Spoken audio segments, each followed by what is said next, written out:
Hi అండి. నమస్తే. Welcome back to my channel beauty talks with Deepu. ఈరోజు ఒక మంచి రెసిపీతో వచ్చేసాననమాట. సో, అదేంటంటే నేను అమ్మ వాళ్ళ ఇంటికి వెళ్ళాను కాబట్టి అమ్మతో అరిసెలు చేపించుకొని వచ్చాననమాట.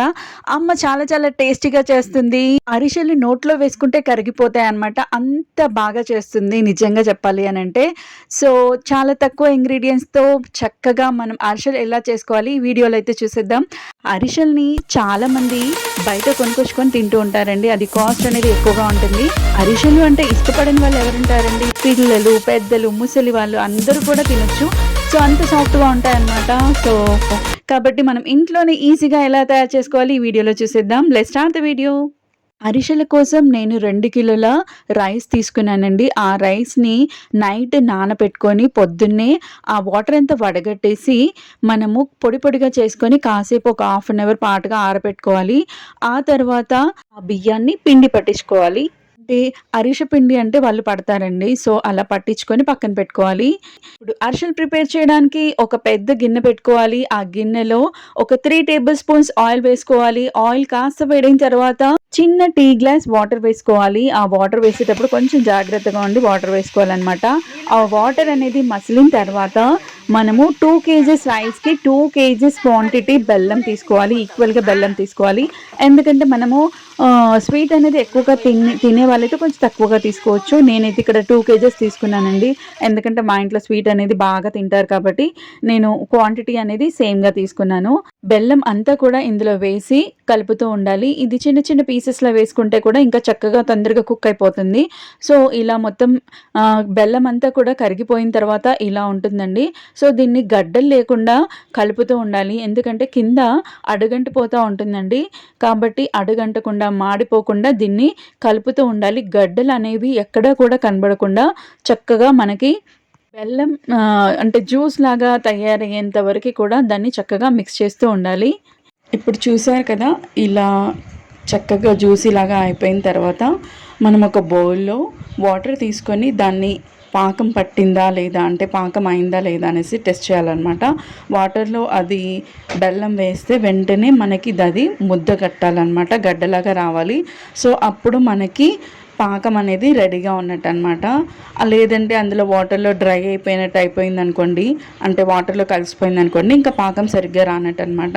సో, ఇలా చెక్ చేసుకొని పాకం రాగానే మనము పిండి అంతా కూడా అందులో కొంచెం కొంచెంగా వేసుకోవాలన్నమాట. ఒకేసారిగా వేస్తే అదంతా కూడా మిక్స్ చేయడానికి చాలా కష్టమైపోతుంది. ఉండలు ఉండలుగా వస్తుందన్నమాట.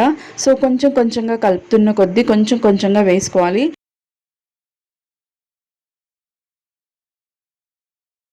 ఇప్పుడు ఇందులో మనము సాల్ట్ అనేది యాడ్ చేసుకోవాలన్నమాట.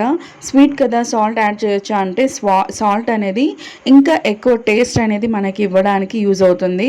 సో, సాల్ట్ వేయడం ద్వారా మంచి మనకి టేస్ట్ అనేది వస్తుందన్నమాట. సో, అలాగే ఇందులో సోంపు కూడా వేసుకోవాలి. అంటే తగినంతగా సోంపు ఒక 2, 3 టేబుల్ స్పూన్స్ సోంపు కూడా వేసుకొని ఇదంతా కూడా చక్కగా మిక్స్ చేసుకోవాలి. ఎక్కడ కూడా ఉండలు లేకుండా ఉండాలి. ఇలా మిక్స్ చేయడం అనేది కొంచెం పెద్దవాళ్ళకి కష్టం కాబట్టి సో నేను ఇక్కడ మిక్స్ చేస్తున్నాను, మమ్మీకి హెల్ప్ చేస్తున్నాను అనమాట.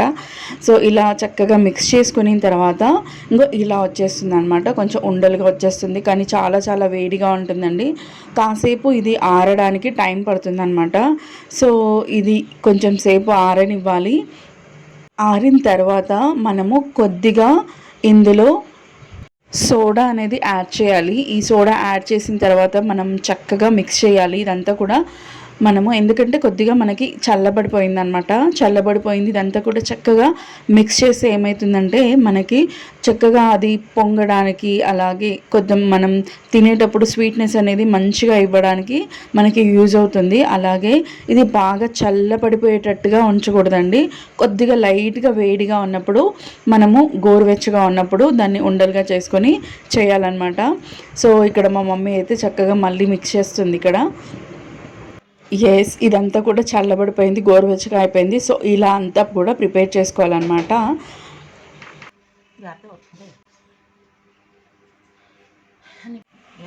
ఇదేమో చూడడం అంత సార్ తెస్తాం అనుకో, తెస్తే నూనె బాగా దిగుతుంది.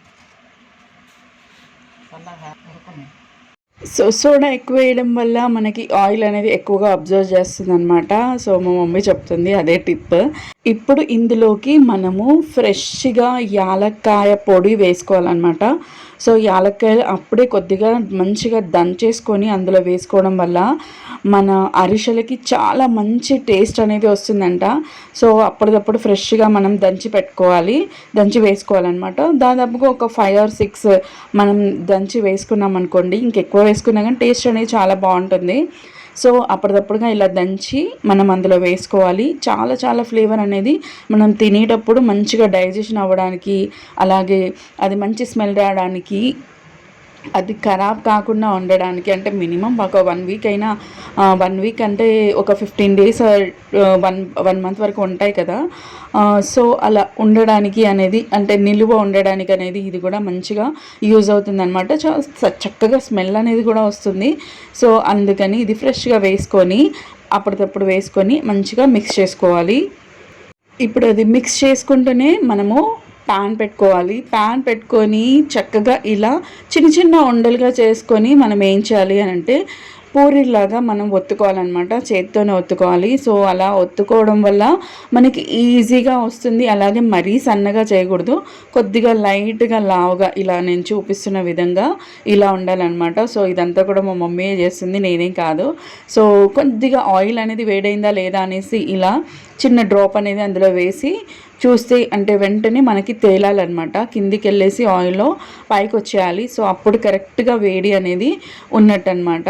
సో మరీ ఎక్కువగా వేడిలో కాకుండా, మరీ ఎక్కువగా చల్ల ఆయిల్లో కాకుండా మీడియం ఫ్లేమ్లో పెట్టుకొని ఆయిల్ అనేది హీట్ అనేది మీడియంగా ఉండేటట్టుగా చూసుకోవాలి. ఎందుకు అని అంటే అది తొందరగా మనకి కుక్ అవ్వకుండా ఉంటుంది అనమాట. సో లోపల కూడా కుక్ అవుతూనే మనకు ఆ పిండి అనేది పిండిగా లేకుండా ఉంటుంది కాబట్టి, సో మంచిగా ఫ్రెష్గా ఇలా అంటే గోల్డెన్ కలర్ వచ్చేంత వరకు కూడా మనము వేయించుకోవాలన్నమాట. ఎస్, చూసారా, ఇలా ఒక్కొక్కటిగా వేసుకోవాలండి. ఎందుకంటే 2, 3 ఒకేసారి మనం వేరే అప్పాలు చేసేటప్పుడు అలా వేస్తూ ఉంటాం కదా. సో అలా కాకుండా ఒక్కొక్కటిగా వేసుకోవాలి. దీనికి అదొకటి మాత్రం కొంచెం కష్టమే. కాకపోతే ఇలా చేసుకోవడం వల్ల ఏంటి అంటే అది బెల్లం కాబట్టి ముందుగానే అది అతుక్కోకుండా ఉంటుంది. సో ఈజీగా వస్తుంది అనమాట. ఎక్కడ కూడా ఇవి పాడవకుండా, అంటే చినిగిపోకుండా ఉంటాయి. నెక్స్ట్ అది ఒకవేళ చినిగిపోయింది అనుకోండి, ఆయిల్ అంతా కూడా ఖరాబ్ అయిపోతుంది అనమాట. సో ఇలా సాఫ్ట్గా ఉంటుంది అనమాట. ఆయిల్ మెయిన్, మరీ హీట్ అవ్వకుండా చూసుకోవాలి. సో ఇలా చేస్తే ఏంటంటే చాలా చాలా బాగుంటుంది. చిన్న పిల్లల దగ్గర నుంచి పెద్దవాళ్ళ వరకు కూడా చాలా చాలా టేస్టీగా ఎంజాయ్ చేస్తూ తింటారనమాట. సూపర్గా ఉంటుంది. అన్నీ కూడా ఇలాగే ప్రిపేర్ చేసి పెట్టేసుకొని చూడండి ఎలా ఉన్నాయో. చాలా చాలా సాఫ్ట్ అండ్ ముసలి వాళ్ళు కూడా ఈజీగా నోట్లో వేసుకుంటే కరిగిపోతాయి అనమాట. అమేజింగ్, యాక్చువల్గా చాలా చాలా చాలా సూపర్గా ఉన్నాయి. ఎస్, ఇదండి వ్లాగ్, టుడేస్ వ్లాగ్. మా మమ్మీ చేసింది చాలా చాలా టేస్టీగా ఉన్నాయి. నేనైతే తింటూ ఎంజాయ్ చేస్తున్నాను.